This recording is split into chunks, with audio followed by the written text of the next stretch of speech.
As some of you might have heard, well, I didn't hear till like 5 seconds ago, so Nissan is beginning to charge owners $200 to be able to keep the telematics functionality of the Leaf.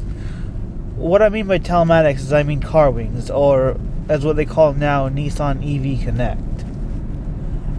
And it's been a huge deal, which is kind of odd. Mainly because it's an understandable eventuality. I mean, this car runs on 2G. 2G was outdated when this car was new.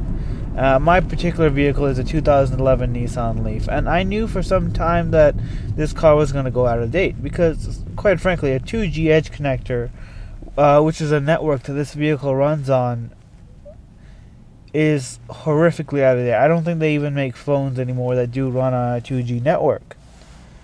Now, be that as it may, AT&T has been running their 2G edge network for quite a while. And coming this January 1st of 2017, January 1st, 2017, end of 2016, AT&T is discontinuing their edge connection, their 2G.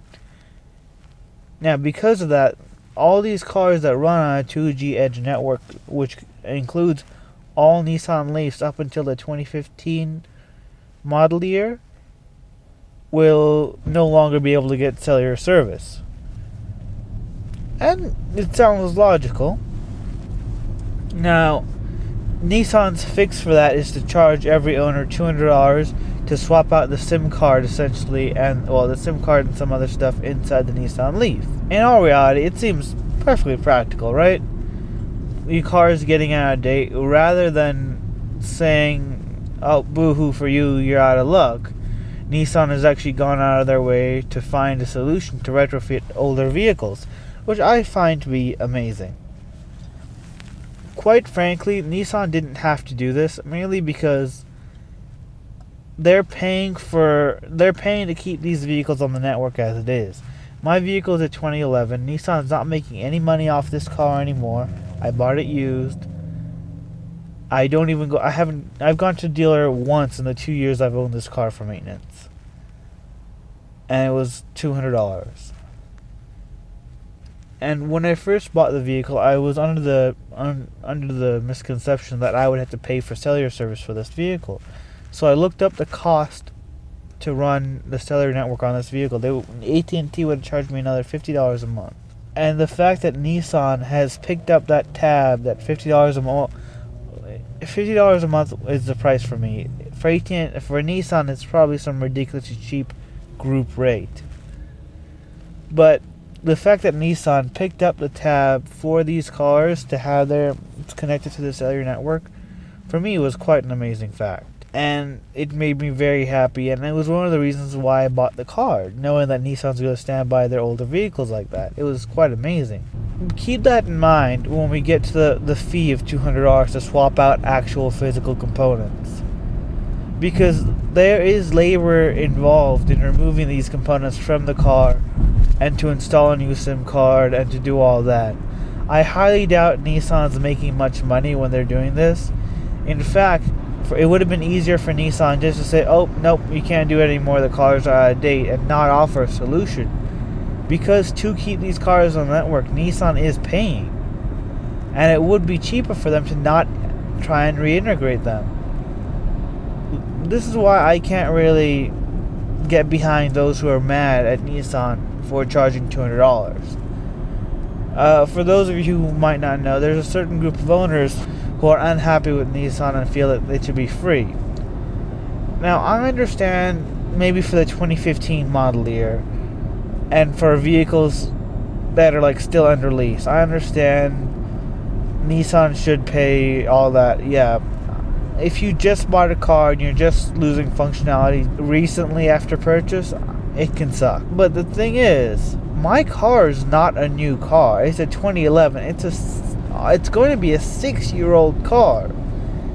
When it comes to car years, that's pretty old. The car is old after 5 years. And for a company to still offer new upgrades and things like that for the model is pretty amazing. Now, back to those people who are unhappy that it's not free. Their main case when asked about why they're mad that Nissan's not doing it for free is they point out the Ford Focus BEV and the Ford Energy line. Now, for those of you who don't know, Ford is also in the game making electric cars, and they have a plug-in hybrid system that they call the Energy. It's a common in their Fusion and their C-Max.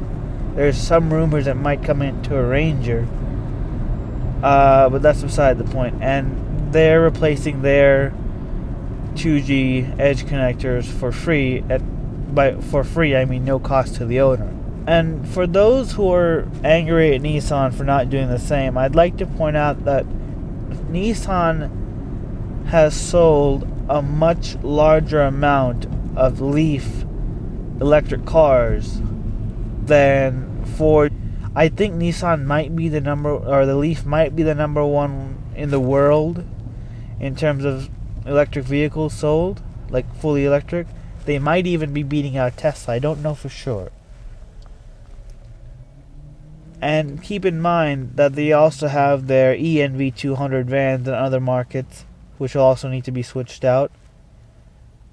But on the same token, not all Leafs and vans have the Car Wings or Connect app.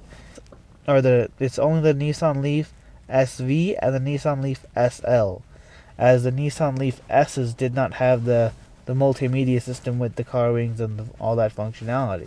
All in all, I'm perfectly fine with paying the extra $200. I don't mind it. I've saved way more than $200 on gas and maintenance. And in terms of internal combustion engine repair cost, $200 wouldn't get you much. And for that to be... No, my total maintenance cost for this car, for the almost 3 years I've owned it now, is $400. And that's quite amazing. And for that, I don't mind at all paying the $200 to keep my car on the network, mainly because I live in Las Vegas, Nevada. If you don't know, it gets hot in Las Vegas. It's anywhere from 110 to 120 in summer, and it gets well below freezing in the winter. I like having the functionality of being able to turn my AC on and my heater on. This car has spoiled me. Now every car I buy will have to have this feature.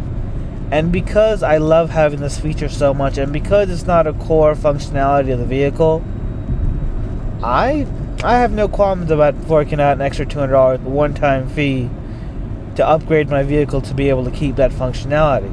Another thing to keep in mind is the cars will be faster in terms of response time now. Going from 2G to 4G is a pretty good leap in data transfer speeds. So let me know what you think. Leave your comments down below. I'd love to see what other Nissan Leaf owners feel about it.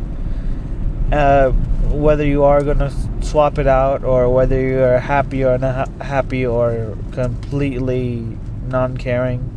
If you like the video, drop a like, and oh my god, that's a long line of traffic. And subscribe too if you want to do that.